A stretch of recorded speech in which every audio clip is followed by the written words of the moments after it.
I would like to begin this presentation by reading you two statements that I think you will find familiar from perhaps fourth grade history. We hold these truths to be self-evident, that all men are created equal, that they are endowed by their Creator with certain inalienable rights, that among these are life, liberty, and the pursuit of happiness. That is the preamble to the Declaration, 1776. We, the people of the United States, in order to form a more perfect union, establish justice, ensure domestic tranquility, provide for the common defense, promote the general welfare, and secure these blessings of liberty to ourselves and to our posterity, do ordain and establish this Constitution of the United States. In the same way that those words are timeless, I think that the fact is inarguable that our Western civilization has transmitted, and transformed itself over the decades. I think looking back at the Magna Carta, we see in some ways the origin of the belief that there is no power above reproach, there is no fairness or equity in uncontrolled power. And so the King of England learned when his barons tried to rein him in, and we reined the British in some 700 years later.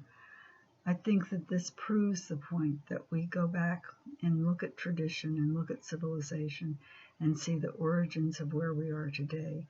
And it is by looking at where we came from and where we are that we can begin to see where we're going. But without knowing where we came from, it's hard to know where we are now along a path, and it's even more difficult to see where we're going. It is true that the United States today are not the United States or somewhat disunited states right after the Revolution. The majority of the people in the country then were English until the surrender at Yorktown, because they had come from England and they were English. And so we're different people now.